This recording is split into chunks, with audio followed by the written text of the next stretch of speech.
솔직히 말해봐. 40살까지 혼자 사는 여자 뭔가 문제 있는 거 아니야?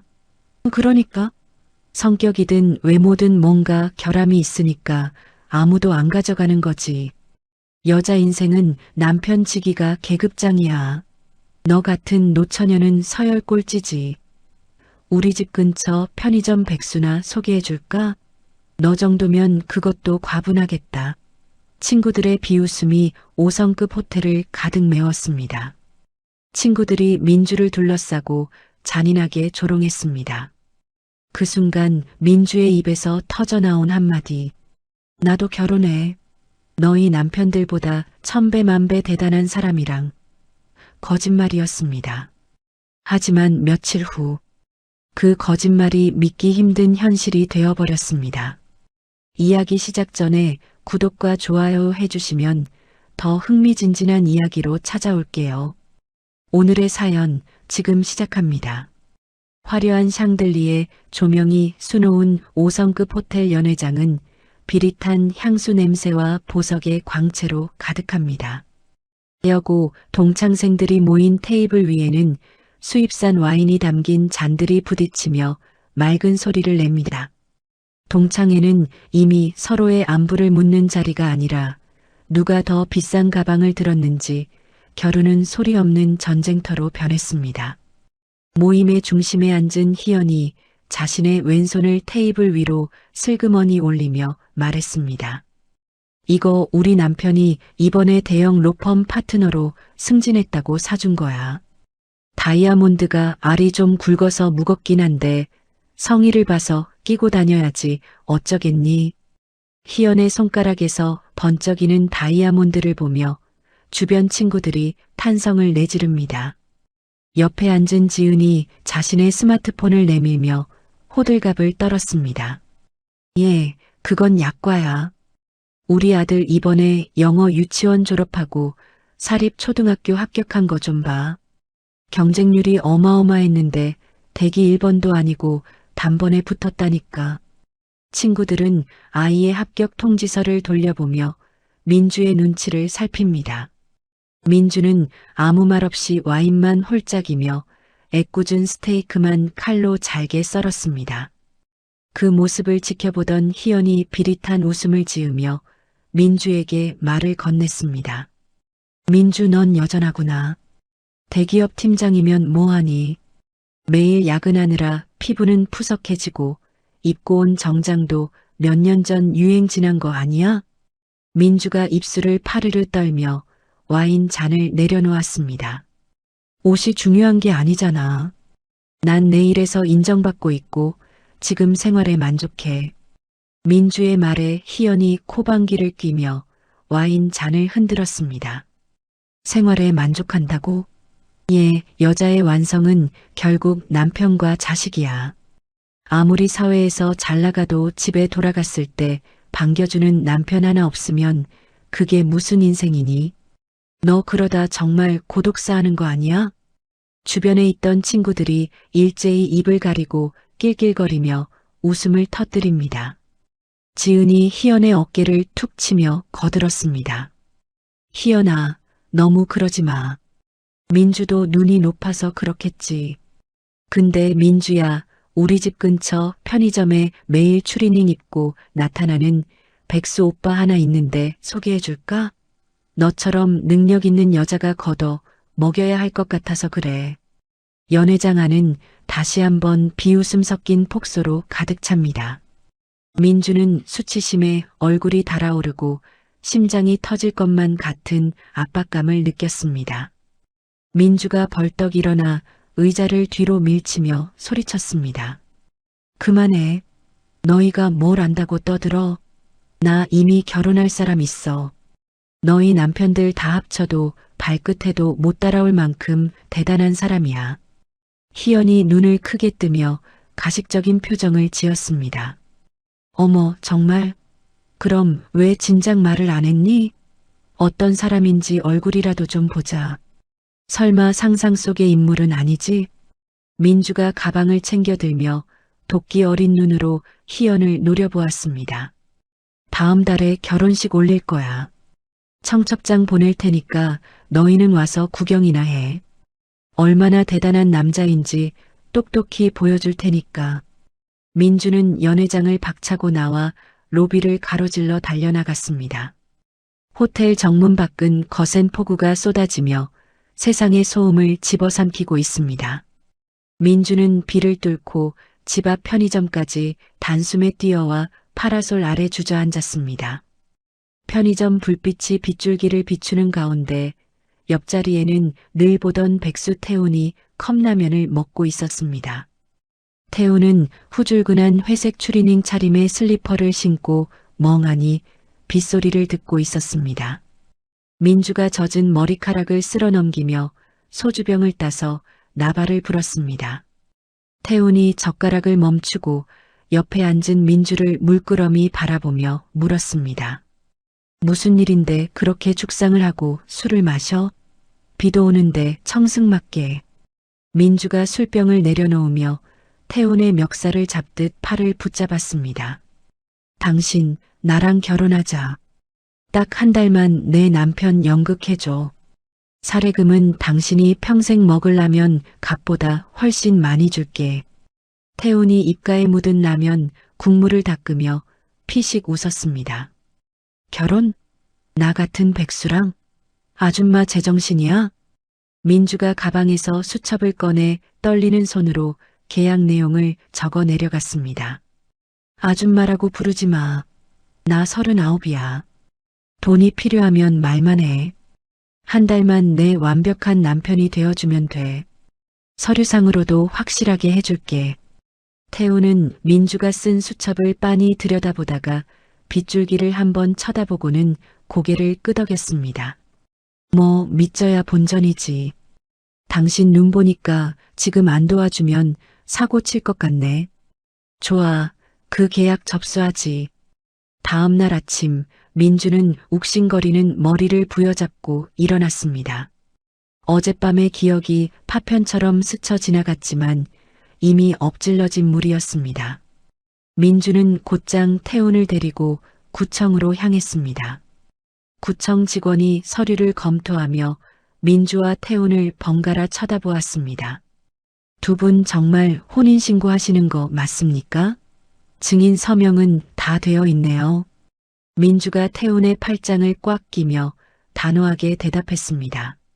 네, 맞아요. 얼른 처리해 주세요. 태훈은 귀찮다는 듯 하품을 하며 민주가 시키는 대로 서류에 지장을 찍었습니다. 혼인신고 접수증을 손에 쥔 민주는 곧바로 스마트폰을 꺼내 단톡방에 사진을 올렸습니다. 나 오늘 혼인신고했어. 남편이 수줍음이 많아서 사진은 조만간 제대로 찍어서 올릴게. 순식간에 단톡방에는 친구들의 경악 섞인 반응이 쏟아집니다. 희연이 설마 그 편의점 백수는 아니지? 라며 비꼬는 메시지를 보냈지만 민주는 가볍게 무시했습니다.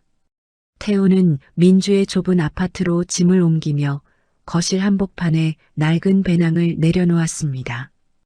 태훈이 방 안을 둘러보며 기지개를 켜고 말했습니다. 집이 생각보다 좁네. 그래도 비는 안 새니까 다행인가. 민주가 태훈의 앞길을 막아서며 엄한 표정으로 지시했습니다. 당신 여기서 지내는 동안 내 규칙을 따라야 해. 술 마시고 주정 부리지 말고 내가 시키는 교육 똑바로 받아. 명함도 새로 만들었으니까 직업 외워둬. 태훈은 대답 대신 배낭에서 노트북을 꺼내 테이블 위에 올렸습니다. 태훈이 키보드를 두드리며 무심하게 대답했습니다. 알았어, 알았다고. 근데 나 배고픈데 밥은 안 줘? 그때 민주의 핸드폰이 요란하게 울리며 친정엄마의 이름이 화면에 떴습니다. 민주가 전화를 받자마자 수화기 너머로 어머니의 비명이 터져나왔습니다. 너 이 미친년아. 결혼이라니 그게 무슨 소리야? 아빠 지금 혈압 올라서 쓰러지기 일보 직전이야.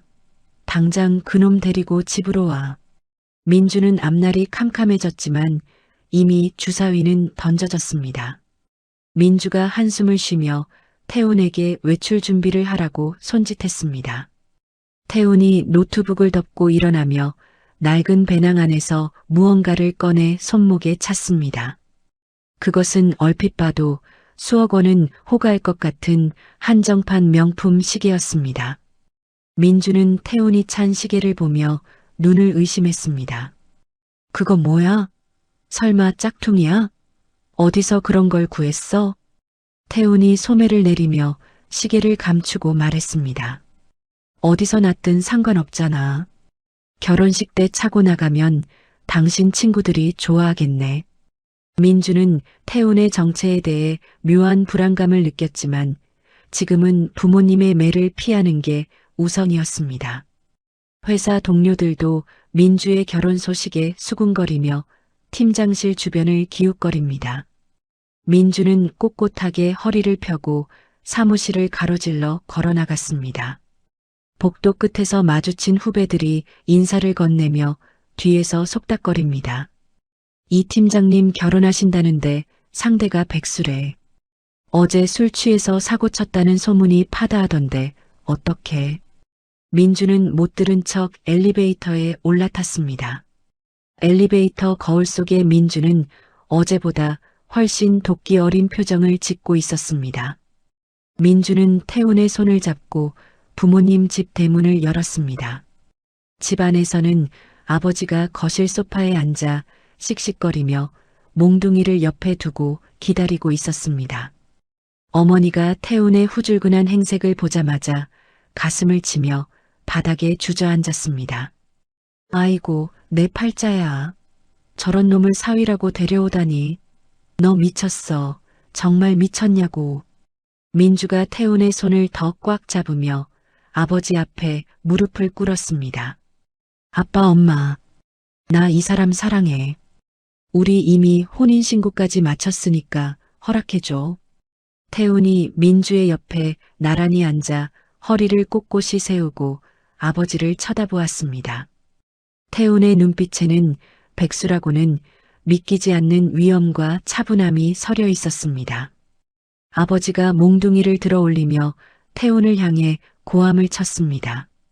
네 이놈, 우리 귀한 딸 인생을 망치려고 작정했느냐? 당장 내 집에서 나가. 태훈은 눈 하나 깜짝하지 않고 아버지의 눈을 정면으로 응시하며 말했습니다. 장인어른, 민주가 선택한 사람입니다. 믿어주십시오. 제가 실망시켜드리지 않겠습니다. 태훈의 목소리는 낮고 묵직하게 거실 안을 울렸습니다. 민주는 태훈의 의외의 모습에 놀라며 그의 옆 얼굴을 바라보았습니다. 비구름이 거치지 않은 하늘 아래 민주의 가짜 결혼 생활은 그렇게 폭풍우와 함께 시작되었습니다. 민주는 창밖을 때리는 빗소리를 들으며 이것이 자신의 인생을 구원할 동아줄인지 아니면 파멸로 이끄는 덫인지 알 수 없었습니다. 태훈이 민주의 손등을 가볍게 두드리며 안심시키듯 미소를 지었습니다. 그 미소 뒤에 숨겨진 거대한 진실이 무엇인지 민주는 꿈에도 모른 채 태훈의 어깨에 고개를 기댔습니다. 민주의 눈에서 한 방울의 눈물이 떨어져 태훈의 손등 위를 적셨습니다. 가짜 남편과 진짜 부인이 된 두 사람의 기묘한 동거는 이제 막 첫 페이지를 넘겼습니다. 민주는 속으로 수만 번 다짐하며 눈등을 닦아냈습니다. 죽어도 동창들에게 지지 않겠다. 반드시 이 결혼을 성공시키고 말겠다며 스스로를 채찍질했습니다. 태훈은 민주의 떨림을 느끼며 말없이 거실벽에 걸린 낡은 시계를 바라보았습니다. 시계 바늘이 째깍거리며 새로운 운명의 시작을 알리고 있습니다. 민주가 고개를 들어 태훈을 보며 입을 열었습니다. 당신 절대 들키면 안 돼. 내가 죽으라고 하면 죽는 신용까지 해야 해. 태훈이 민주의 머리카락을 귀 뒤로 넘겨주며 대답했습니다. 걱정 마. 연기라면 자신 있으니까. 태훈의 목소리에는 알 수 없는 자신감과 함께 서늘한 기운이 감돌았습니다. 민주는 그 서늘함이 태훈의 정체에서 기인한 것임을 아직은 깨닫지 못했습니다. 두 사람의 운명을 실은 배는 이미 거친 바다로 출항해버린 뒤였습니다. 민주는 다시 한번 심호흡을 하며 부모님의 사나운 눈빛을 견뎌냈습니다. 어둠이 내려앉은 거실에는 긴장감만이 감돌고 빗소리는 더욱 거세졌습니다. 결혼 후 첫 일주일은 민주에게 지옥과 다름없는 시간이었습니다. 태우는 하루 종일 집안에서 낡은 컴퓨터만 붙들고 앉아 알 수 없는 영어 기사들을 뒤적거리거나 잠만 잤습니다.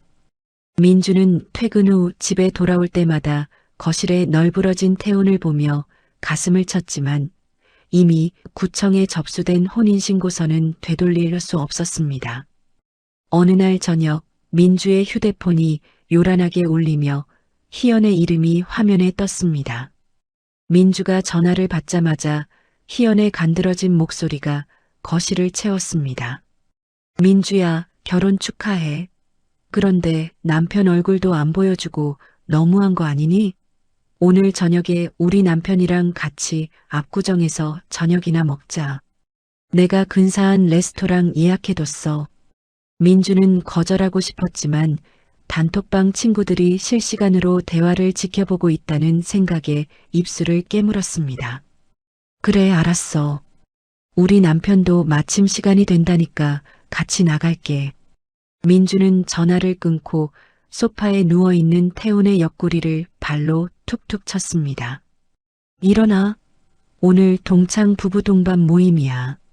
당신, 내가 어제 사준 정장 입고 최대한 멀끔하게 준비해. 입 열지 말고 웃기만 하라고 했지? 태훈이 귀찮다는 듯 몸등을 긁으며 자리에서 일어났습니다. 아, 그 피곤한 여자들 또 만나는 거야? 알았어. 가면 되잖아. 태훈은 민주가 골라준 수트를 입고 거울 앞에 섰습니다. 덥수룩했던 머리를 넘기고 각진 어깨를 펴자 민주는 순간적으로 숨이 멎는 듯한 기분을 느꼈습니다. 태훈은 민주의 낡은 소형차 조수석에 몸을 구겨 넣으며 좁다는 듯 투덜거렸습니다. 압구정의 고급 레스토랑 앞에 도착하자 발레 파킹 요원이 민주의 차를 위아래로 훑어보며 미심쩍은 표정을 지었습니다. 식당 안으로 들어서자 이미 도착해 있던 희연과 그녀의 남편 박 변호사가 거만한 표정으로 앉아 있었습니다. 희연이 태훈의 위아래를 훑어보며 비아냥 섞인 인사를 건넸습니다. 어머, 이분이 그 소문의 주인공이구나. 생각보다 인물은 훤칠하네. 그런데 옷이 사람을 못 따라가는 것 같아서 아쉽다 얘. 희연의 남편 박 변호사가 거드름을 피우며 와인 잔을 돌렸습니다. 반갑습니다.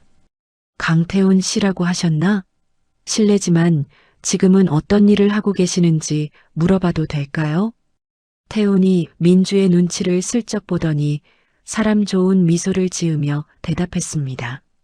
아, 저는 지금 잠시 쉬면서 이것저것 구상 중입니다. 백수라고 보시면 됩니다. 민주는 식탁 아래에서 태훈의 발등을 꽉 밟았습니다. 박 변호사가 껄껄 웃으며 와인을 단숨에 들이켰습니다.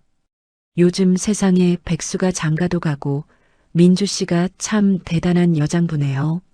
내 로펌에 청소나 잔심부름할 자리가 하나 비는데 생각 있으면 연락해요.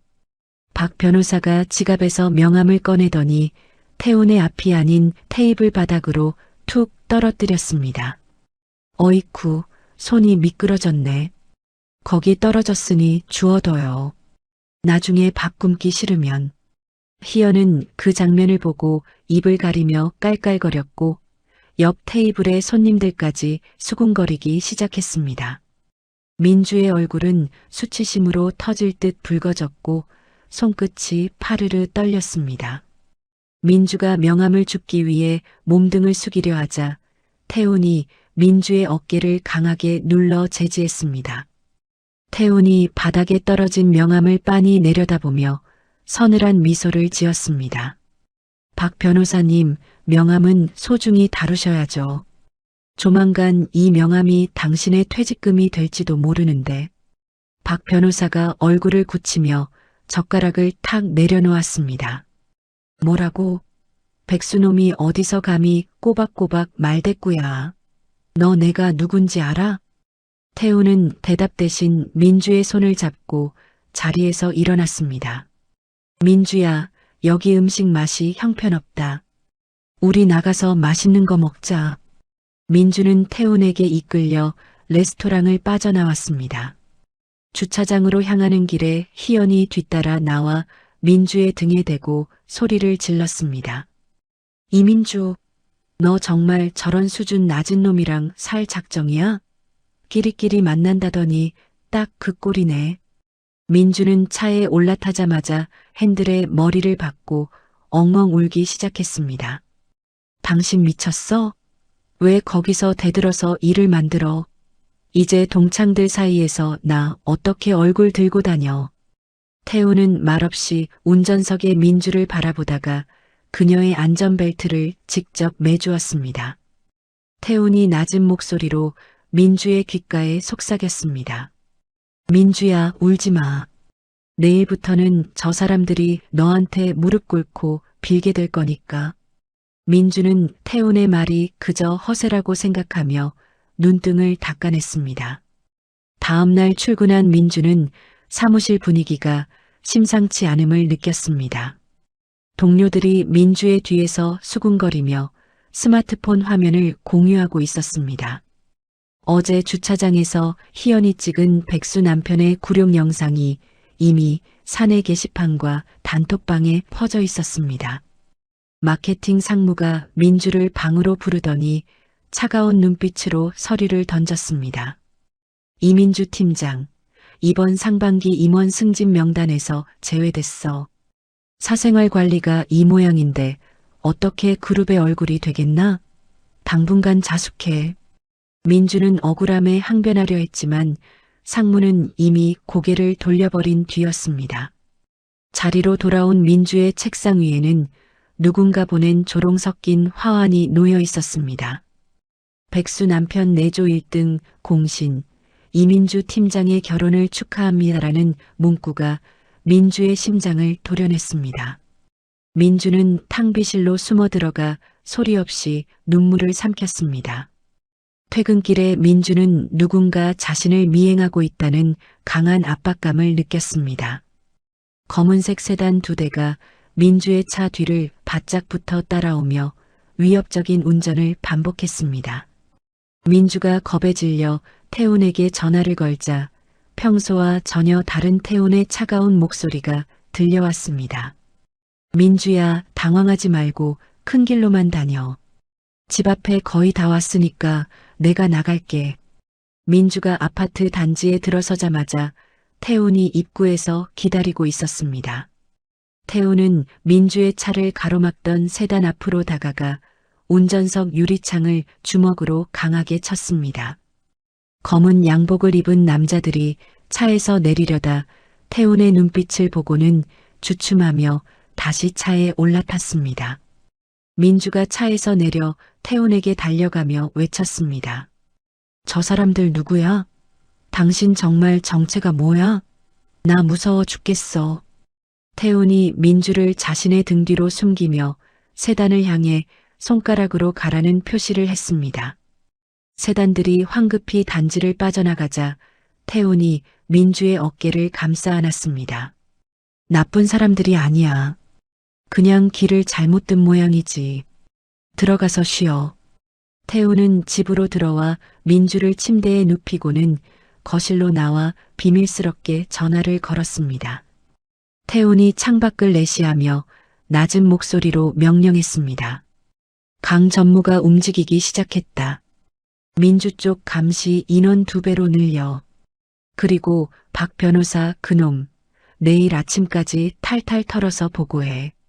태훈의 눈빛은 낮에 보던 백수의 것이 아니라 사냥감을 노리는 맹수처럼 번뜩였습니다. 민주는 거실에서 들려오는 태훈의 목소리에 잠을 이루지 못하고 문틈으로 그를 훔쳐보았습니다. 태훈이 배낭에서 꺼낸 서류들에는 SJ그룹의 복잡한 지분 구조도와 강 전무의 비리 내역이 적혀 있었습니다. 민주는 자신이 주워온 이 남자가 단순한 백수가 아님을 직감하며 온몸에 소름이 돋았습니다. 다음 날 새벽 태훈은 민주가 잠든 사이 그녀의 지갑에 자신의 골드카드를 몰래 꽂아두었습니다. 태훈이 민주의 자는 얼굴을 어루만지며 작게 응조렸습니다. 조금만 참아. 이제 네가 받은 수치심 그대로 돌려줄 시간이 왔으니까. 민주는 꿈속에서도 누군가에게 쫓기듯 식은땀을 흘리며 태훈의 이름을 불렀습니다. 아침 해가 밝아오며 민주의 인생을 송두리째 바꿀 거대한 폭풍의 전조가 시작되었습니다. 회사 로비에는 벌써부터 고위 임원들이 줄을 지어 누군가를 기다리는 진풍경이 벌어지고 있었습니다. 민주는 아무것도 모른 채 부은 눈등을 화장으로 가리며 출근 가방을 챙겼습니다. 태훈이 현관문 앞까지 민주를 배웅하며 평소처럼 넉살 좋게 웃었습니다. 오늘 회사 가면 깜짝 놀랄 일이 생길 거야. 이 팀장님 어깨 펴고 당당하게 다녀와. 민주는 태훈의 근거 없는 자신감이 불안했지만 그의 단단한 손길에 묘한 위안을 얻으며 집을 나섰습니다. 도로 위를 달리는 민주의 차 뒤로 어제와는 다른 번호판의 경호 차량들이 보이지 않게 그녀를 에스코트하기 시작했습니다. 민주가 회사 지하 주차장에 차를 세우자 평소에는 아는 척도 안 하던 주차 요원들이 일제히 허리를 굽혀 인사했습니다. 민주는 고개를 갸우뚱하며 엘리베이터에 올라탔고 그 안에서 마주친 직원들은 민주를 보며 사색이 되어 구석으로 물러났습니다. 민주의 인생을 바꿀 취임식의 카운트다운은 이미 시작되어 있었습니다. 어느 월요일 오전 9시 SJ그룹 본사 로비에는 전 직원 비상 소집이 공지되었습니다. 20년간 베일에 쌓여있던 회장의 셋째 아들이 드디어 모습을 드러낸다는 긴급 발표였죠. 민주는 지난주 승진에서 배제된 상처와 백수 남편으로 인한 굴욕감에 최대한 뒷줄에 서서 고개를 푹 숙이고 서 있었습니다. 로비 천장의 거대한 샹들리에 아래로 수천 명의 직원들이 웅성거리며 모여들었고 민주는 동료들의 시선이 따가워 어깨를 움츠린 채 벽 쪽으로 몸을 숨겼습니다. 오전 10시 정각 로비 한쪽 문이 열리며 완벽하게 다림질된 네이비 맞춤 수트를 입은 남성이 경호원들에 둘러싸여 단상을 향해 걸어왔습니다. 그의 걸음걸이는 자신감에 넘쳤고 어깨는 곧게 펴져 있었으며 얼굴에는 카리스마가 넘쳐 흘렀죠. 민주가 고개를 살짝 들어 그 남자를 보는 순간 온몸에 전기가 흐르는 듯한 충격을 받았습니다. 그 남자는 다름 아닌 자신의 남편 태훈이었던 것입니다. 태훈이 단상에 올라서서 마이크를 잡고 침착하게 입을 열었습니다. 안녕하십니까? 저는 SJ그룹 강태훈입니다. 그의 목소리가 로비 전체에 울려 퍼지자 수천 명의 직원들 사이에서는 웅성거림과 탄성이 터져 나왔습니다. 민주는 다리가 풀려 옆에 있던 기둥에 몸을 의지해야 했고 심장이 터질 듯이 뛰어 숨을 제대로 쉴 수 없었습니다. 태훈의 시선이 로비를 훑다가 맨 뒷줄에 숨어있는 민주를 정확히 포착했습니다. 수천 명 중에서 그녀만을 찾아낸 태훈이 마이크에 대고 또렷하게 말했습니다. 이민주 팀장님, 이리 와서 제 옆에 서주십시오. 로비에 있던 모든 사람들의 시선이 일제히 민주에게 쏠렸고 그녀는 온몸이 떨리며 한 발자국도 움직일 수 없었습니다. 태훈이 직접 단상에서 내려와 민주에게 걸어오는 모습을 본 직원들은 입을 다물지 못했습니다. 그는 민주의 앞에 서서 부드럽게 손을 내밀며 미소를 지었고 떨리는 민주의 손을 잡고 단상으로 이끌었습니다. 여러분, 제 소중한 아내이자 앞으로 우리 그룹의 전략기획본부장을 맡으실 이민주 본부장님입니다. 태훈의 발표에 로비는 순간 정적에 휩싸였다가 터질 듯한 박수가 쏟아져 나왔습니다. 민주는 꿈을 꾸고 있는 것인지 현실인지 분간할 수 없었습니다. 방금 전까지 백수 남편 때문에 창피를 당하던 자신이 갑자기 그룹의 본부장이 되었다는 것이 믿어지지 않았죠. 태훈이 그녀의 어깨에 손을 올리며 속삭였습니다. 놀랐지? 미안해. 이렇게라도 말해야 했어. 민주의 눈에서는 감정이 복받쳐 눈물이 흘러내렸습니다. 태훈은 다시 마이크를 잡고 전 직원을 향해 엄중한 목소리로 말했습니다. 앞으로 제 아내를 업무상 어려움을 겪게 하거나 개인적으로 모독하는 자는 그룹을 모독하는 것으로 간주하겠습니다. 그의 시선이 그동안 민주를 괴롭혔던 마케팅 상무와 몇몇 간부들을 훑었고 그들의 얼굴은 순간 새하얗게 변했습니다. 오늘부로 마케팅 상무 김현수, 기획부장 이정훈, 총무과장 박민철은 보직에서 해임합니다.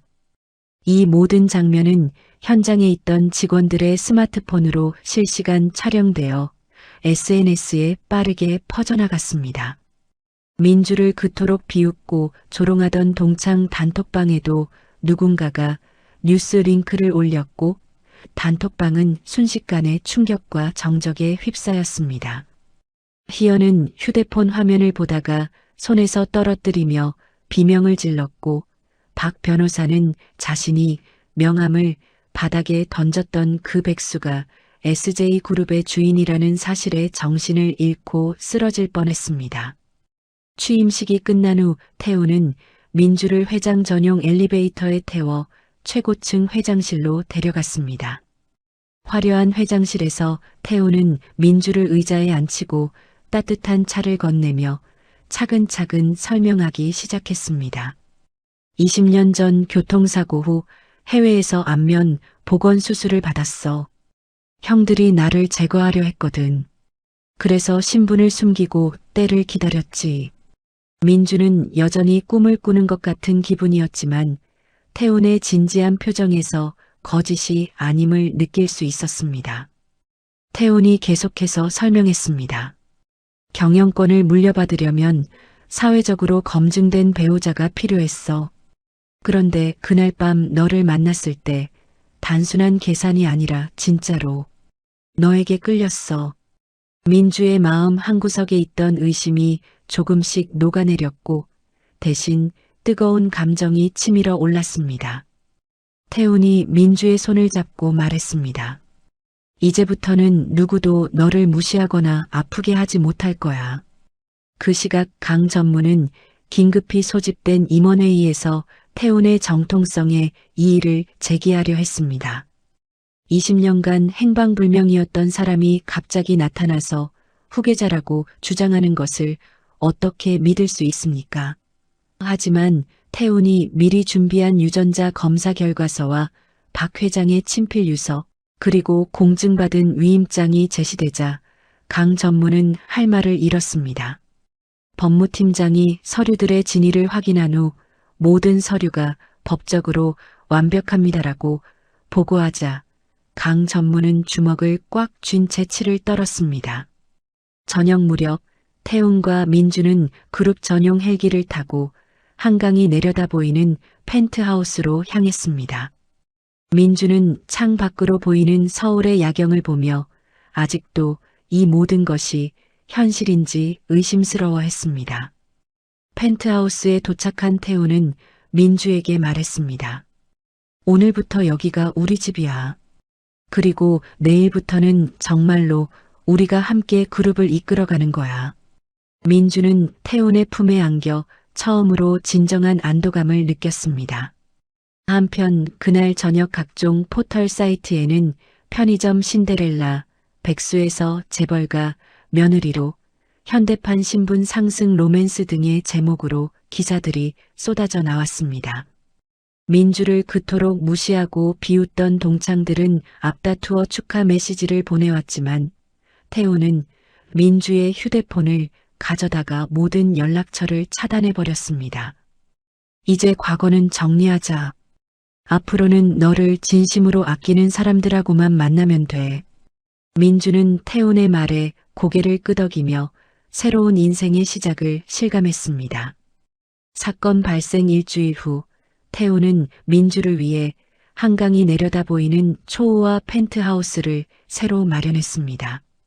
300평 규모의 펜트하우스에는 민주만을 위한 전용 드레스룸과 스타일리스트, 그리고 24시간 대기하는 개인 비서팀까지 배치되어 있었죠. 민주는 거대한 대리석 욕조에 몸을 담그고 있으면서도 여전히 꿈을 꾸고 있는 것 같은 기분이었습니다. 태훈이 욕실 문을 살짝 열고 들어와 민주의 어깨에 부드럽게 키스를 하며 속삭였습니다.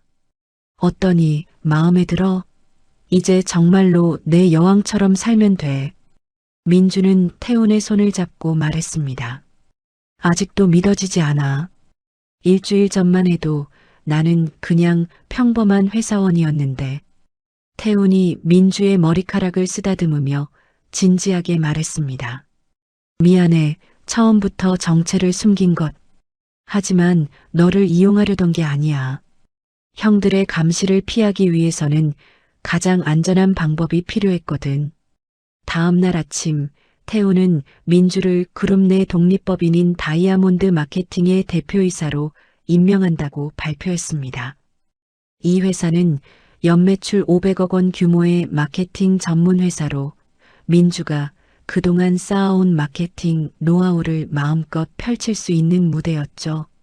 민주는 생전 처음 보는 거액의 사업 자금과 최고급 사무실, 그리고 20명의 전문 직원들을 배정받았습니다.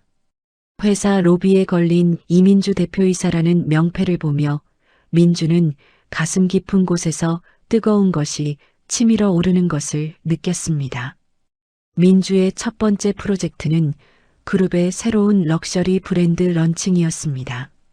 그녀는 과거 팀장 시절부터 구상해왔던 마케팅 전략을 과감하게 실행에 옮겼고 론칭 행사는 대성공을 거두며 어깨의 주목을 받았습니다. 태훈은 민주의 성공을 축하하며 그녀를 위해 프랑스 최고급 레스토랑에서 단둘이 만의 만찬을 준비했습니다. 촛불이 반짝이는 테이블에서 태훈이 민주의 손을 잡고 말했습니다. 이제 복수를 시작해볼까? 민주가 고개를 갸우뚱하자 태훈이 미소를 지으며 설명했습니다. 너를 무시했던 사람들에게 제대로 된 교훈을 주는 시간이야. 태훈은 이미 치밀한 계획을 세워놓고 있었습니다. 먼저 희연의 남편 박 변호사가 다니던 로펌과 SJ그룹 간의 모든 법률 자문 계약을 일방적으로 해지시켰습니다. 박 변호사가 파트너로 있던 정의 법률사무소는 SJ그룹과의 연간 50억 원 계약이 하루아침에 날아가면서 심각한 경영난에 빠졌습니다. 로펌 대표는 박 변호사를 호출하여 도대체 SJ그룹에 무슨 신뢰를 범했길래 이런 일이 생겼느냐며 추궁했고 박 변호사는 그제야 자신이 태훈에게 명함을 바닥에 던진 일을 후회하기 시작했습니다. 결국 박 변호사는 로펌에서 쫓겨났고 다른 법무법인에서도 재벌가의 미움을 산 변호사라는 소문 때문에 취업이 거부당했습니다. 희연은 남편의 실직 소식에 충격을 받아 민주에게 애걸복걸하며 전화를 걸어왔지만 이미 번호가 차단된 상태였습니다. 민주를 괴롭혔던 마케팅 상무 김현수는 보직 해임 후 그룹 내 다른 계열사로도 발령이 나지 않아 결국 명예퇴직을 선택할 수밖에 없었습니다. 그는 퇴직금마저 각종 명목으로 삭감당해 빚더미에 앉게 되었고 부인은 남편을 원망하며 이혼을 요구했습니다. 기획부장 이정훈과 총무과장 박민철 역시 비슷한 운명을 맞았고 그들은 모두 민주에게 무릎을 꿇고 사과하러 왔지만 이미 늦은 후였습니다. 태훈은 이들의 사과를 단호히 거절하며 기회는 한 번만 주는 것이라고 냉정하게 말했습니다. 한편 태우는 민주의 부모님을 위해 강남에 고급 아파트를 마련하고 평생 쓸 수 있는 생활비를 통장에 넣어두었습니다. 민주의 아버지는 처음에는 이런 큰 돈을 받을 수 없다며 거절했지만 태훈이 무릎을 꿇고 제가 민주를 진심으로 사랑합니다라고 말하자 결국 마음을 열었습니다. 어머니는 태훈의 손을 잡고 눈물을 흘리며 우리 딸 잘 부탁한다고 말했고 태훈은 고개를 깊숙이 숙여 인사했습니다. 그날 저녁 가족 식사 자리에서 태훈은 민주의 부모님께 정중하게 절을 올리며 이제부터 진짜 아들로 살겠습니다라고 약속했습니다. 동창회 모임이 있었던 그 호텔 역시 SJ그룹이 인수했고 민주는 호텔 지배인에게 특별 지시를 내렸습니다. 희영과 그녀의 일당들은 앞으로 이 호텔 출입이 영구 금지되었고 그들이 자주 이용하던 다른 고급 레스토랑과 백화점에서도 하나둘 발길이 끊겼습니다. 태훈의 영향력은 상상 이상이었고 민주를 괴롭혔던 사람들은 하나같이 사회적으로 고립되어 가고 있었습니다. 민주는 이런 상황이 약간은 무서우면서도 한편으로는 속이 시원했습니다. 어느 날 저녁 태훈과 민주는 과거 그들이 처음 만났던 편의점 앞에 다시 나타났습니다. 둘은 추리닝 차림으로 파라솔 아래 앉아 컵라면을 끓여 먹으며 그날의 추억을 회상했습니다. 민주가 태훈에게 물었습니다. 그때 정말 백수인 줄 알았어. 왜 그렇게 완벽하게 연기했어? 태훈이 라면을 후루룩 먹으며 대답했습니다. 20년 동안 연습한 거니까. 그런데 너 그때 정말 귀여웠어. 소주 마시면서 눈물 흘리는 모습. 민주가 태훈의 어깨를 살짝 때리며 웃었습니다. 그때 정말 인생 막막했는데. 근데 지금 생각해보니 그게 내 인생 최고의 행운이었네. 태훈이 민주의 손을 잡고 진지하게 말했습니다. 나도 마찬가지야. 너 때문에 진짜 사랑이 뭔지 알게 됐어. 그들이 달콤한 시간을 보내고 있을 때 강 전무는 비밀리에 태훈을 제거할 음모를 꾸미고 있었습니다. 그는 해외의 용병들과 접촉하여 태훈과 민주를 동시에 제거하려는 위험한 계획을 세우고 있었죠. 강 전무의 측근인 차 부장이 보고했습니다. 현재 그들의 동선을 24시간 감시 중입니다. 적당한 기회가 되면 강 전무가 차갑게 미소를 지으며 말했습니다. 태훈 그놈이 20년 만에 돌아왔다고 해서 내가 물러날 줄 알았나? 그건 큰 착각이야. 한편 민주는 자신이 받은 사랑에 보답하기 위해 태훈을 위한 깜짝 이벤트를 준비했습니다.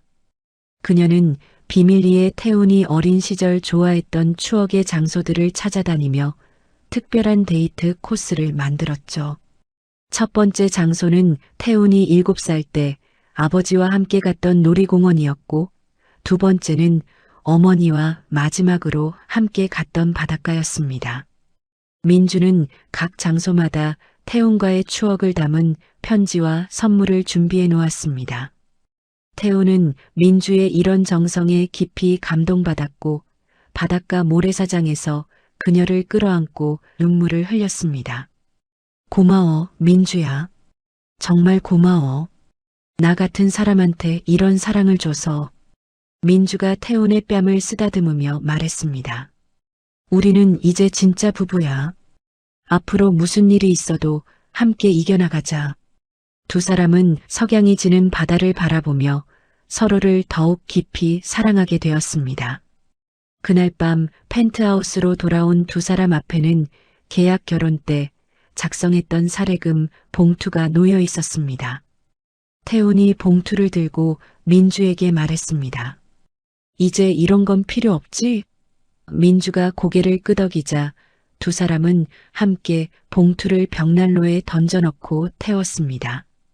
활활 타오르는 불꽃을 보며 그들은 이제 진정한 사랑으로 맺어진 부부가 되었음을 확신했습니다.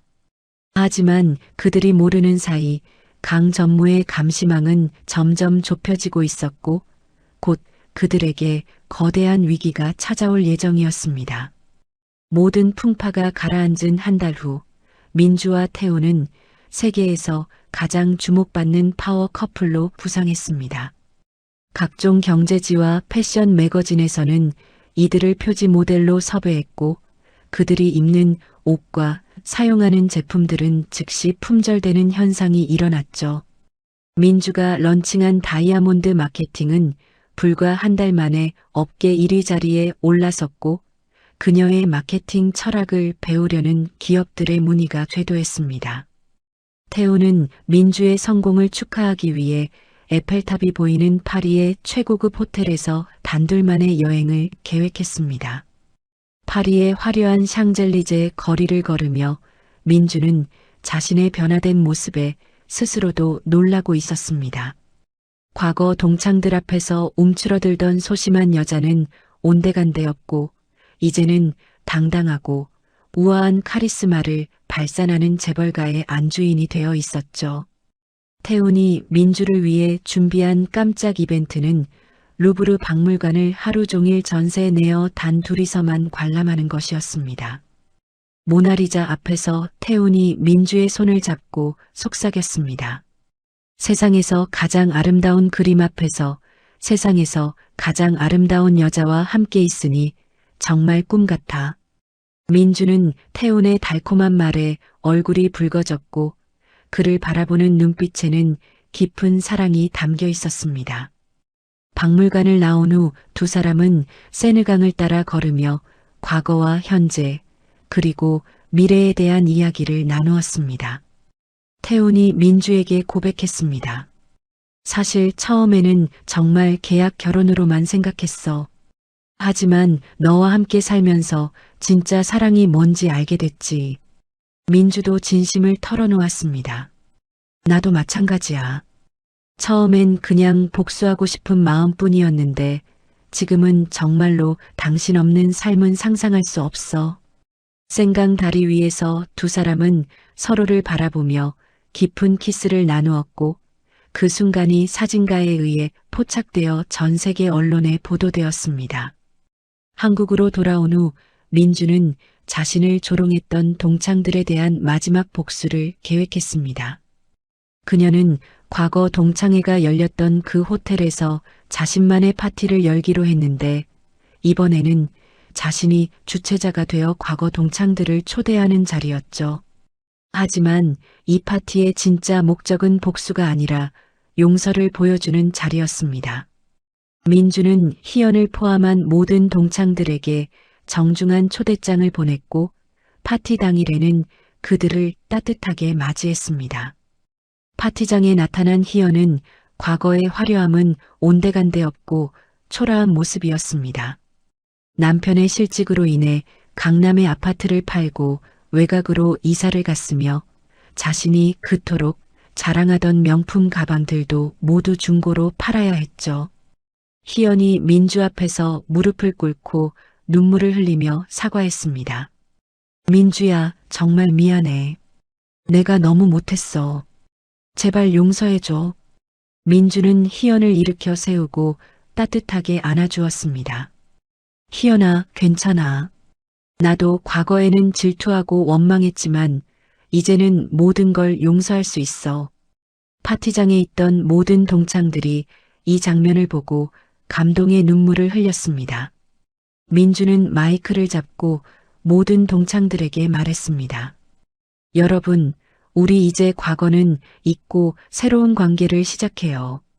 진정한 우정으로 말이에요. 태우는 민주의 관대함과 용서하는 마음에 깊이 감동받았고 그녀를 더욱 사랑하게 되었습니다. 그는 민주를 위해 세상에 단 하나뿐인 다이아몬드 목걸이를 제작했는데 그 가운데에는 두 사람의 이름이 새겨진 하트 모양의 다이아몬드가 박혀 있었습니다. 목걸이를 받은 민주는 기쁨의 눈물을 흘렸고 태우는 그녀의 목에 직접 걸어주며 속삭였습니다. 이제 정말로 너는 내 인생의 여왕이야. SJ그룹의 주주총회가 다가오면서 태훈의 경영권 승계 절차가 본격적으로 시작되었습니다. 민주는 태훈 곁에서 그의 든든한 파트너가 되어 주주들을 설득하는데 큰 역할을 했죠. 그녀의 뛰어난 프레젠테이션과 설득력 있는 사업 계획서는 주주들로부터 큰 호응을 얻었습니다. 주주총회 당일 태훈은 압도적인 지지로 정식 회장직에 선출되었고 민주는 그룹의 부회장 겸 최고 마케팅 책임자로 임명되었습니다. 취임 축하 파티에서 민주와 태훈은 화려한 왈츠를 추며 가장 빛나는 순간을 만끽했습니다. 수백 명의 하객들이 박수를 보내는 가운데 두 사람은 서로만 바라보며 춤을 췄고 그 모습은 마치 동화 속 왕자와 공주 같았죠. 태훈이 민주의 귀에 속삭였습니다. 우리 정말로 해냈구나. 이제 누구도 우리를 무시하거나 깔볼 수 없어. 민주가 태훈의 눈을 바라보며 대답했습니다. 우리가 함께라면 어떤 어려움도 이겨낼 수 있을 것 같아. 축하 파티가 끝난 후 두 사람은 처음 만났던 편의점에 다시 찾아갔습니다. 이번에는 화려한 정장 대신 편안한 캐주얼 옷차림이었고 파라솔 아래에 앉아 컵라면을 끓여 먹으며 그날의 추억을 되새겼죠. 편의점 사장이 두 사람을 알아보고 깜짝 놀라며 인사했습니다. 어머, 이거 TV에서 본 분들 아니신가요? 여기서 만나셨다던데. 태훈과 민주는 웃으며 고개를 끄덕였고 사장은 서비스로 컵라면을 더 가져다 주었습니다. 두 사람은 그 소박한 자리에서 과거보다도 더 큰 행복을 느꼈습니다. 민주가 태훈에게 말했습니다. 아무리 화려한 파티보다도 이런 순간이 더 소중한 것 같아. 태훈이 민주의 손을 잡고 동의했습니다. 맞아. 우리의 시작점이니까 더 특별하지. 그들의 행복한 일상은 계속되었고 주말마다 민주의 부모님을 찾아뵙는 것이 일상이 되었습니다. 태훈은 장인어른과 바둑을 두며 깊은 대화를 나누었고 민주는 어머니와 함께 요리를 하며 다정한 시간을 보냈죠. 민주의 부모님은 태훈을 친아들처럼 아꼈고 태훈 역시 그들을 진심으로 모시며 효도했습니다. 어느 일요일 저녁 식탁에서 아버지가 태훈에게 말했습니다. 태훈아, 너 같은 사위를 만나서 우리 민주가 정말 복이 많다. 태훈이 깊숙이 고개를 숙이며 대답했습니다. 아니에요, 아버님. 민주 때문에 제가 진짜 행복을 알게 된 거예요. 그 순간 가족 모두의 눈가에 감동의 눈물이 맺혔고 따뜻한 사랑이 식탁을 감쌌습니다. 민주는 이런 평범하지만 소중한 순간들이 그 어떤 화려한 파티보다 더 값지다는 것을 깨달았습니다. 하지만 그들의 완벽한 행복도 잠시 곧 예기치 못한 위기가 찾아올 예정이었습니다. 강 전무는 여전히 태훈을 향한 증오의 칼을 갈고 있었고 더 치밀하고 위험한 계획을 세우고 있었죠. 그는 태훈과 민주의 행복한 모습을 지켜보며 차가운 미소를 지었습니다. 지금 행복해하는 모습 실컷 봐둬라. 곧 모든 게 무너질 테니까. 행복의 절정에서 그들을 기다리고 있는 것은 상상할 수 없는 거대한 시련이었습니다.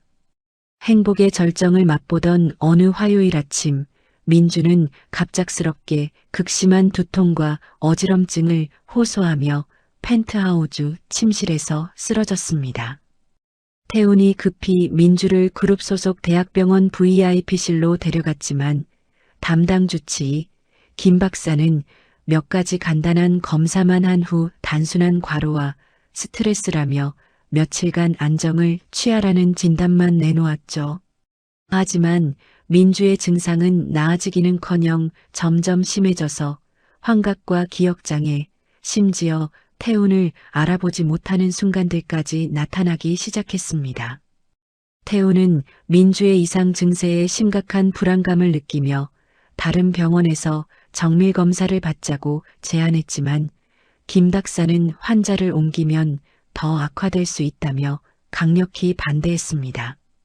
사실 김 박사는 강 전무가 5억 원이라는 거액을 주고 매수한 가짜 의사였고 민주가 매일 복용하는 비타민제와 영양제에는 서서히 뇌신경을 손상시키는 독성 화합물질이 들어 있었습니다.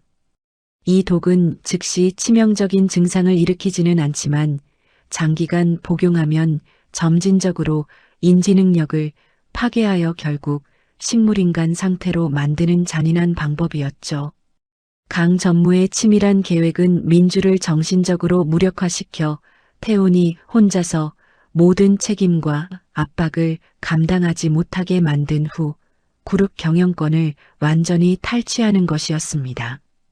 민주는 하루하루 의식이 흐려져가며 때로는 태훈을 남편이 아닌 낯선 사람으로 인식하기도 했고 태훈은 절망에 빠져 전국의 유명한 신경과 전문의들을 찾아다니며 도움을 요청했습니다. 하지만 강 전무가 이미 의료계 곳곳에 손을 써놓은 탓에 어느 병원에서도 민주의 진짜 병명을 정확히 진단받을 수 없었고 오히려 조현병 초기 증상 또는 조울증이라는 잘못된 진단만 계속 받게 되었습니다. 민주의 병세가 언론에 알려지자 과거 그녀를 조롱했던 동창들과 네티즌들은 다시 한번 악성 댓글을 퍼뜨리기 시작했습니다. 역시 갑자기 성공한 사람들은 정신적으로 문제가 생기나 보네. 편의점 신데렐라의 최후가 이런 거구나. 희연은 민주의 몰락 소식을 듣고 비밀리에 쾌감을 느끼며 다른 동창들과 함께 그때 우리 말이 맞았다며 민주를 비난하는 메시지들을 주고받았습니다. 민주의 상태가 악화되자 태훈의 어머니인 박 여사는 아들을 불러 냉정하고 단호한 최후 통첩을 전했습니다. 태훈아, 이제 그 여자와 이혼해야겠다. 정신병자를 우리 가문의 며느리로 두면 SJ그룹의 명예와 주가에 치명적인 타격을 입힌다. 태훈이 어머니의 말에 격분하며 민주는 제 아내이고 아프면 더욱 지켜줘야 하는 게 아닙니까? 라고 반박했지만 박 여사는 이미 이혼 서류를 변호사를 통해 준비해 두었고 민주를 정신병원에 격리시킬 계획까지 치밀하게 세워두었습니다. 가문의 체면과 그룹의 미래를 위해서라면 개인적인 감정은 포기해야 하는 법이다. 박 여사의 차가운 선언에 태훈은 어머니와의 관계마저 완전히 단절되는 아픔을 겪어야 했습니다. 강 전무는 이 절호의 기회를 놓치지 않고 긴급 이사회를 소집하여 태훈의 자질과 리더십에 대한 문제를 정면으로 제기했습니다. 회장의 아내가 정신질환에 걸렸다는 소문이 언론과 주주들 사이에 퍼지면 그룹 전체의 이미지와 신뢰도에 회복 불가능한 타격을 입힐 것입니다. 평소 태훈을 지지하던 주주들과 이사진들도 하나둘 강 전무의 논리에 설득당하기 시작했고 급기야 회장직 임시 정지라는 초강수가 이사회에서 통과되었습니다. 투표 결과 재석 이사 15명 중 9명이 태훈의 일시 해임에 동의했고 태훈은 하루아침에 그룹의 모든 경영권과 권한을 잃게 되었습니다. 강 전무는 승리의 미소를 지으며 태훈 회장이 개인적인 문제를 해결할 때까지 제가 임시로 그룹을 이끌겠습니다라고 선언했습니다.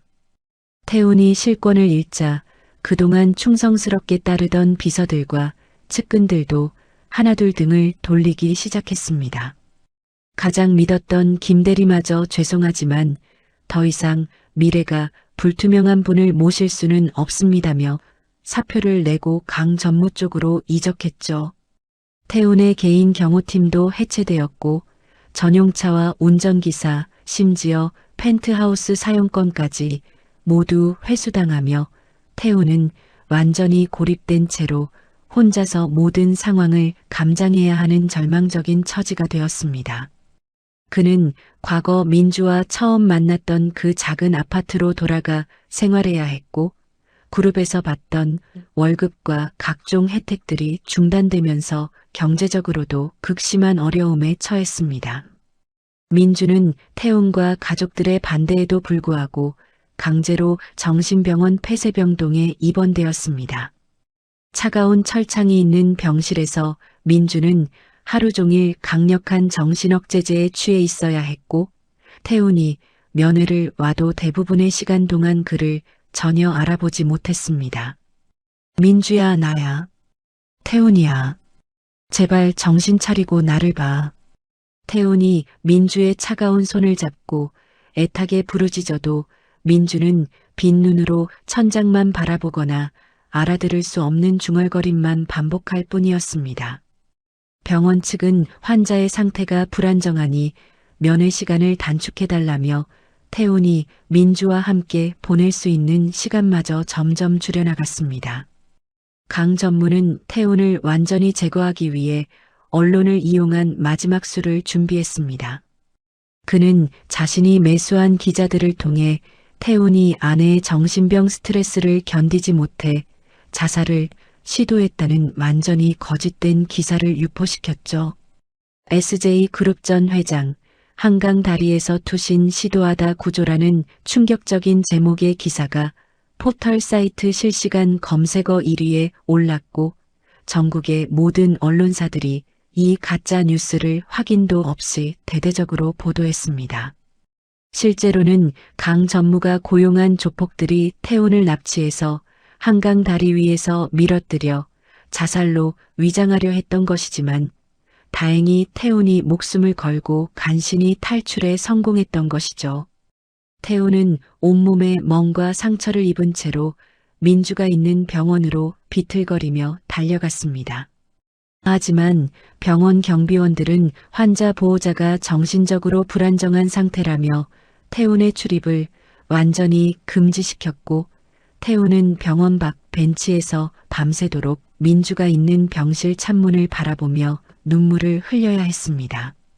강 전무가 매수한 간병인들은 민주에게 점점 더 강한 정신억제제와 수면제를 투여했고 민주는 하루 종일 의식을 잃은 채로 침대에 누워있는 시간이 늘어갔습니다. 민주의 부모님이 딸의 위급한 상황을 듣고 시골에서 급히 서울로 올라왔지만 병원 측은 정신질환은 유전적 요소가 있으므로 가족들의 면회가 환자에게 악영향을 미칠 수 있다는 의학적으로 근거 없는 이유를 들어 만남을 거부했습니다. 민주의 어머니는 병원 정문 앞에서 내 딸을 돌려달라는 팻말을 들고 1인 시위를 벌였지만 언론과 대중들은 이미 민주를 정신병자로 규정한 후였기 때문에 아무도 그들의 절박한 호소에 귀 기울이지 않았습니다. 민주의 아버지는 딸의 참담한 현실과 사위의 몰락을 목격하고 분노와 절망 그리고 극심한 스트레스로 인해 급성 심근경색을 일으켜 응급실로 실려가기도 했습니다. 태훈은 장인어른의 수술비와 입원비조차 감당할 수 없을 만큼 경제적으로 바닥까지 추락한 상태였고 과거 그를 떠받들던 모든 사람들이 등을 돌린 현실의 좌절감을 감추지 못했습니다. 강 전무는 태훈의 이런 비참한 상황을 확인한 후 마지막 자비라는 명목으로 잔인한 제안을 해왔습니다. 태훈아, 이제 현실을 받아들여라.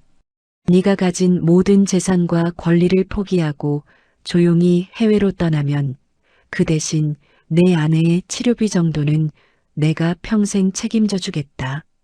하지만 태훈은 강 전무의 이런 회유와 협박에 굴복하지 않고 끝까지 저항하겠다는 의지를 불태웠습니다. 절대 포기하지 않겠습니다. 반드시 민주를 구해내고 당신들의 더러운 음모를 세상에 폭로하겠습니다. 강 전무는 태훈의 완강한 거부에 분노하며 그럼 너희 부부 모두 비참하게 죽어가는 모습을 지켜보겠다고 협박했습니다. 한편 민주는 병원 침대에 누워 있으면서도 가끔씩 의식이 맑아지는 순간들이 있었는데 그럴 때마다 자신에게 도대체 무슨 일이 일어났는지 사랑하는 태훈은 어디에 있는지 간절히 궁금해했지만 아무도 진실을 말해주지 않았습니다. 어느 날 새벽 민주는 간병인이 가져다주는 약을 먹을 때마다 의식이 더욱 흐릿해지는 것을 본능적으로 깨닫고 마지막 남은 이성으로 자신이 독살당하고 있다는 끔찍한 진실을 눈치챘습니다. 절망 속에서 마지막 희망을 붙잡던 어느 금요일 새벽 민주는 간병인이 잠깐 화장실에 간 사이 떨리는 손으로 침대 서랍을 뒤져 숨겨진 주사기와 약병을 발견했습니다. 약병에 적힌 라벨을 자세히 보니 비타민이 아니라 강력한 신경억제제와 환각유발제였고 민주는 그 순간 자신이 체계적으로 독살당하고 있다는 끔찍한 진실을 깨달았죠. 마지막 남은 이성을 총동원해 민주는 병실 창문 유리에 손톱으로 HELPME, POISON이라는 글자를 새겨놓았고 간병인이 돌아오자 재빨리 침대에 누워 잠든 척했습니다. 그날 밤 민주는 평소보다 약물을 적게 투여받았는데 새로운 젊은 간병사 이수진이 민주의 상태를 이상하게 여겨 몰래 약물 용량을 줄여준 것이었습니다. 수진은 간병사 일을 시작한 지 얼마 안 된 신입이었지만 민주의 증상이 일반적인 정신질환과 다르다는 것을 직감적으로 느꼈습니다. 며칠간 은밀히 민주를 관찰한 수진은 다른 간병인들이 정해진 시간 외에도 몰래 주사를 놓는 것을 목격했고 이것이 정상적인 치료가 아님을 확신하게 되었죠. 수진은 양심의 가책을 느끼며 민주가 창문에 새긴 도움 요청 메시지를 사진으로 찍어두었고 병원 밖에서 매일 밤 기다리고 있는 태훈을 발견했습니다. 어느 날 밤 수진은 용기를 내어 태훈에게 접근해 부인의 상태가 치료가 아닌 다른 목적으로 조작되고 있는 것 같다며 은밀히 정보를 전달했습니다. 태훈은 수진의 증언을 듣고 마침내 민주에게 일어난 일의 전모를 파악할 수 있었고 즉시 믿을 만한 의료진을 섭외해 민주의 혈액 샘플을 비밀리에 분석했습니다. 검사 결과 민주의 혈액에서는 뇌신경을 파괴하는 독성 화학물질이 다량 검출되었고 이는 장기간 투여할 경우 돌이킬 수 없는 뇌 손상을 일으킬 수 있는 위험한 독소였습니다. 태우는 이 결정적인 증거를 가지고 검찰청에 고발장을 접수했고 동시에 신뢰할 만한 언론사 기자에게도 제보하여 사건의 전말을 공개하기로 결심했습니다. 하지만 강 전무의 영향력은 상상 이상이었고 검찰과 언론사 내부에도 그의 손이 뻗쳐 있어 태훈의 고발은 쉽게 무시되거나 축소될 위험이 있었죠. 그런 상황에서 뜻밖의 조력자가 나타났는데 바로 과거 SJ그룹의 법무팀장을 지냈던 정의로운 변호사 곽정호였습니다. 박 변호사는 강 전무의 비리를 오래전부터 의심하고 있었고 태훈의 사건을 계기로 강 전무의 과거 범죄 행위들을 파헤치기 시작했습니다. 조사 결과 강 전무는 지난 20년간 그룹 내에서 수십억 원의 비자금을 조성했고 태훈의 해외 체류 기간 동안에도 여러 차례 암살 시도를 지시했다는 충격적인 사실이 드러났습니다. 박 변호사는 이 모든 증거를 정리하여 검찰청에 제출했고 동시에 국정감사를 앞둔 국회법무위원회에도 자료를 전달했습니다. 한편 수진의 도움으로 민주는 독성 약물 투여를 피하면서 점차 의식을 되찾기 시작했습니다.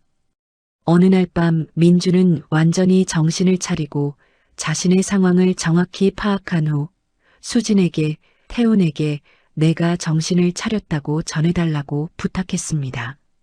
민주는 또한 지난 몇 달간 자신이 당한 일들을 상세히 기록해달라고 요청했고 수진은 이를 증거로 보존했습니다.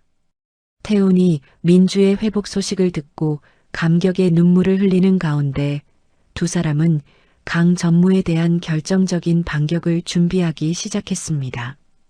강 전무는 자신의 계획이 완벽하다고 확신하고 있었지만 병원 내부의 한 간병사가 배신자가 되었다는 사실은 전혀 모르고 있었습니다.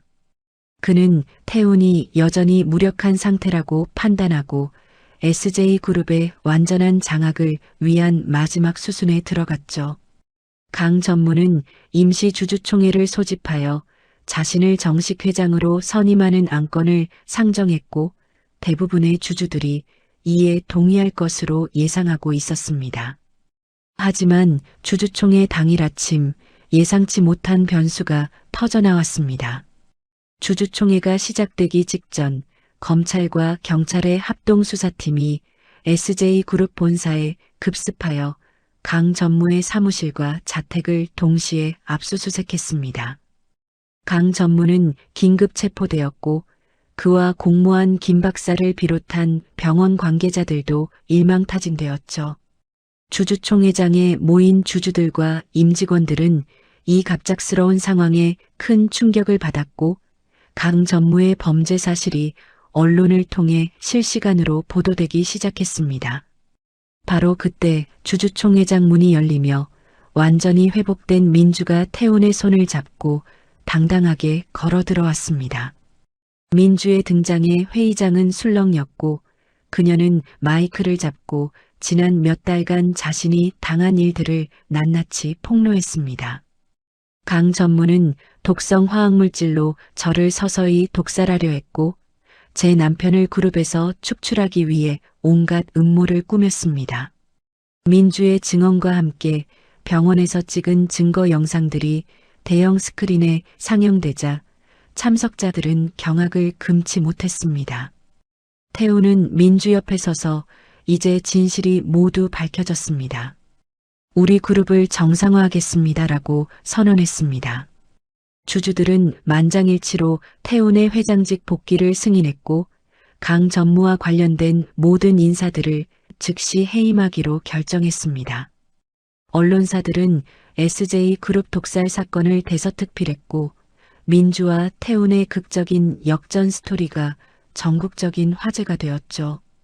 과거 민주를 조롱했던 사람들은 자신들의 어리석음을 깨닫고 진심 어린 사과 메시지를 보내왔고 희연은 민주의 집 앞에 무릎을 꿇고 용서를 빌었습니다.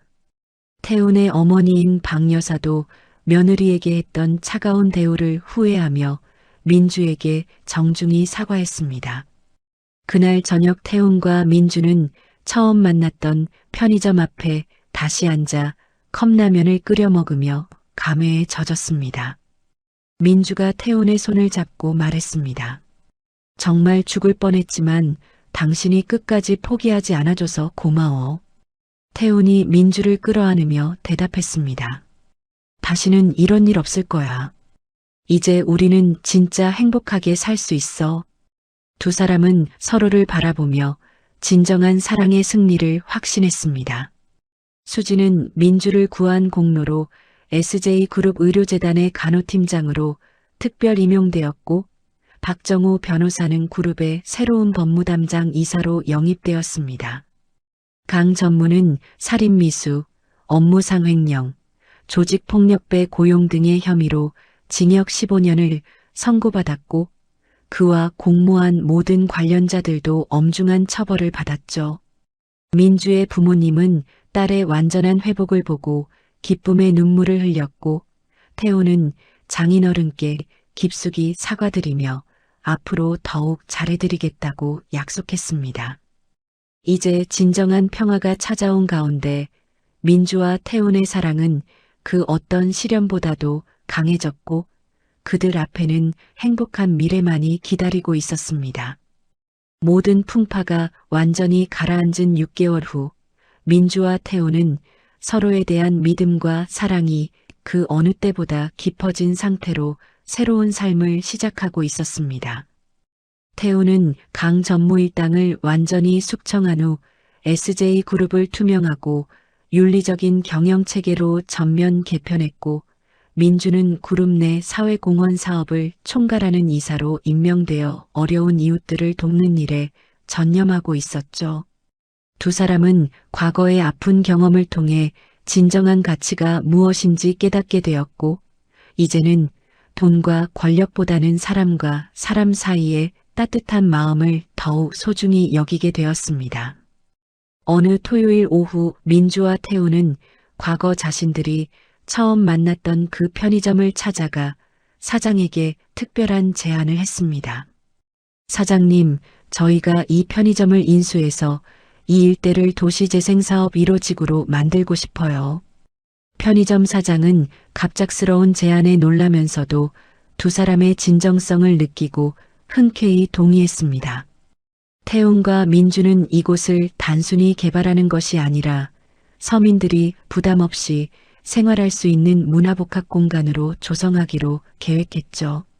편의점은 그대로 유지하되 옆에 작은 도서관과 카페, 그리고 청년 창업가들을 위한 공유 오피스를 만들어 지역 주민들의 쉼터로 만들었습니다. 개관식 날 민주는 리본 커팅을 하며 이곳에서 저희가 운명적인 만남을 가졌듯이 많은 분들에게도 행복한 인연이 시작되는 공간이 되기를 바랍니다라고 소감을 밝혔습니다. 한편 과거 민주를 괴롭혔던 동창들은 각자 자신들의 삶을 되돌아보며 진정한 반성을 하고 있었습니다. 희연은 남편과의 이혼 후 혼자서 아이를 키우며 힘들어하고 있었는데 민주가 먼저 연락을 취해 과거는 잊고 새로운 시작을 해보자며 희연에게 SJ그룹 산하 육아용품 회사의 마케팅 담당자 자리를 제안했습니다. 희연은 민주의 너그러운 마음에 감동받아 눈물을 흘리며 정말 고맙다. 이번에는 진짜 친구로 지내자고 화해를 청했죠. 다른 동창들도 하나둘 민주에게 진심 어린 사과를 했고 이제는 서로의 성공을 진심으로 축하하고 응원하는 진정한 우정을 나누게 되었습니다. 민주는 월 1회 동창 모임을 주관하여 서로의 근황을 나누고 어려운 일이 있으면 함께 도우며 지내는 따뜻한 공동체를 만들어 나갔습니다. 태훈의 어머니 박 여사는 며느리에 대한 과거의 편견을 완전히 버리고 민주를 친딸처럼 아끼게 되었습니다. 민주야, 내가 그때 정말 어리석었구나. 사람의 됨됨이는 출신이나 재산으로 판단할 게 아니라는 걸 너를 통해 배웠어. 박 여사는 민주에게 대대로 내려오는 가문의 비치 목걸이를 물려주며 이제 너야말로 우리 집안의 진정한 며느리다라고 인정해 주었죠. 민주 역시 시어머니를 친어머니처럼 모시며 주말마다 함께 시간을 보내고 전통 요리를 배우며 가족의 정을 나누었습니다. 두 집 부모님들도 이제는 한 가족이 되어 명절이나 기념일마다 함께 모여 화목한 시간을 보내며 태훈과 민주의 결혼이 두 가정 모두에게 축복이었다는 것을 실감했습니다. 민주를 구해준 간병사 수지는 태훈과 민주의 특별한 배려로 간호학과 대학원에 진학하여 전문 간호사 자격을 취득했고 현재는 SJ 의료재단의 핵심 인재로 성장하고 있었습니다. 수진 씨 덕분에 우리가 다시 만날 수 있었어요. 정말 고마워요. 민주는 수진을 여동생처럼 아끼며 그녀의 결혼식 때 신부 부모 역할을 자처해 주었고 수진은 민주를 언니처럼 따르며 평생의 인연을 이어가고 있습니다. 박정호 변호사는 SJ그룹의 법무이사가 되어 그룹의 투명 경영과 사회공헌 사업을 법적으로 뒷받침하는 중요한 역할을 담당하게 되었죠. 의로운 사람들이 정당한 대우를 받는 조직 문화가 정착되면서 SJ그룹은 업계에서 가장 존경받는 기업으로 거듭나고 있었습니다. 1년 후 민주는 태훈에게 가장 기쁜 소식을 전했습니다. 여보, 우리한테 아기가 생겼어. 태훈은 기쁨과 감동으로 민주를 끌어안고 한참 동안 눈물을 흘렸습니다. 정말이야? 우리 아이가? 두 사람은 서로를 바라보며 새로운 생명이 그들의 사랑의 결실임을 느끼며 행복에 겨워했죠. 임신 기간 내내 태훈은 민주를 극진히 돌보았고 민주는 태교에 좋다는 모든 것들을 실천하며 건강한 아이를 낳기 위해 노력했습니다. 10개월 후 민주는 건강한 아들을 출산했고 태훈은 아이를 안아보며 우리 아들아, 아빠가 너를 세상에서 가장 사랑할게라고 속삭였습니다. 아이의 이름은 태민이라 지었는데 태훈의 태자와 민주의 민자를 따서 지은 것으로 두 사람의 사랑이 영원히 이어지기를 바라는 의미였죠. 양가 부모님들은 손자를 보며 기쁨의 눈물을 흘렸고 특히 민주의 아버지는 내 딸이 이렇게 행복해하는 모습을 보니 정말 마음이 놓인다고 말하며 태훈의 손을 꽉 잡았습니다. 태민이는 부모와 조부모들의 사랑을 듬뿍 받으며 건강하고 밝게 자라나고 있었습니다. 아이가 태어난 후 태훈과 민주는 더욱 소박하고 가정적인 삶을 추구하게 되었습니다. 주말이면 태민이를 유모차에 태우고 한강공원을 산책하거나 집 근처 놀이터에서 다른 부모들과 자연스럽게 어울리며 평범한 행복을 만끽했죠. 민주는 육아휴직을 내고 아이와 보내는 시간을 소중히 여겼고 태훈 역시 업무를 일찍 마치고 집으로 달려와 아이와 놀아주는 것을 일과로 삼았습니다. 여보, 우리가 이렇게 평범하게 행복할 수 있다니 정말 꿈만 같아. 민주가 태민이를 재우며 태훈에게 말하자 태훈이 대답했습니다. 맞아. 예전에는 복잡한 일들만 가득했는데 이제는 정말 소중한 것이 뭔지 알겠어. 두 사람은 아이 침대 옆에 앉아 잠든 태민이를 바라보며 진정한 행복이란 이런 순간들에 있다는 것을 깨달았습니다. 그들의 사랑 이야기는 주변 사람들에게 희망과 감동을 주는 전설이 되었고 많은 커플들이 그들을 롤모델로 삼아 진정한 사랑을 추구하게 되었죠. SJ그룹도 태훈과 민주의 리더십 하에 사회적 가치를 중시하는 기업으로 변모하여 다양한 사회공헌 활동과 상생 경영으로 국민들의 사랑을 받는 기업이 되었습니다. 5년 후 태민이가 유치원에 다니게 되자 민주와 태훈은 처음 만났던 그 편의점을 다시 찾았습니다. 이제는 도시재생 사업으로 말끔히 단장된 복합문화 공간이 되어 있었지만 한쪽 구석에는 여전히 그들이 앉아서 컵라면을 먹었던 파라솔과 테이블이 그대로 보존되어 있었죠. 태민이가 엄마 아빠가 여기서 처음 만났어요? 라고 묻자 민주가 웃으며 대답했습니다. 그래, 여기서 엄마 아빠가 운명적으로 만났단다. 태훈이 태민이를 무릎에 앉히고 말했습니다. 태민이도 커서 이런 진짜 사랑을 만날 수 있을 거야. 그날 저녁 집으로 돌아온 후 태훈과 민주는 태민이를 재우고 거실 소파에 나란히 앉아 과거를 회상했습니다. 그때 정말 절망적이었는데 지금 생각해보니 모든 것이 우리를 더 행복하게 만들어주기 위한 과정이었던 것 같아. 민주의 말에 태훈이 그녀의 어깨를 감싸며 동의했습니다. 힘든 시간들이 있었기 때문에 지금의 행복이 더욱 소중하게 느껴지는 것 같아. 앞으로도 계속 함께 행복하자. 두 사람은 서로를 바라보며 미소를 지었고 그 순간 그들의 사랑은 영원할 것임을 다시 한번 확신했습니다. 창밖으로는 첫눈이 내리기 시작했고 따뜻한 거실에서는 진정한 사랑으로 결합된 가족의 행복한 웃음소리가 울려 퍼지고 있었습니다. 민주와 태훈의 이야기는 이제 완성되었고 그들 앞에는 더욱 아름답고 행복한 미래만이 펼쳐져 있었습니다. 민주와 태훈의 이야기는 우리에게 소중한 깨달음을 전해줍니다.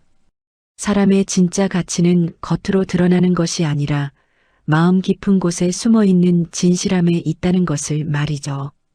때로는 우리도 민주처럼 남들의 시선에 상처받고 때로는 동창들처럼 겉모습만으로 사람을 판단하며 살아가기도 합니다. 하지만 진정한 행복은 화려한 성공이나 남들의 인정이 아닌 서로를 이해하고 사랑하는 마음에서 시작된다는 것을 이 이야기가 보여주었습니다. 민주가 찾은 진짜 행복은 재벌가의 며느리가 된 것이 아니라 자신을 진심으로 사랑해주는 사람과 함께 소박한 일상을 나누는 것이었습니다. 용서와 화해를 통해 더욱 단단해진 그들의 사랑처럼 우리 모두의 마음에도 따뜻한 봄이 찾아오길 바랍니다. 이야기를 끝까지 들어주셔서 감사합니다. 누군가의 이야기 속에서 당신의 마음이 쉬어갈 수 있길 바랍니다. 구독과 좋아요로 이 따뜻한 여정을 함께 해주세요. 다음 이야기에서 또 만나요.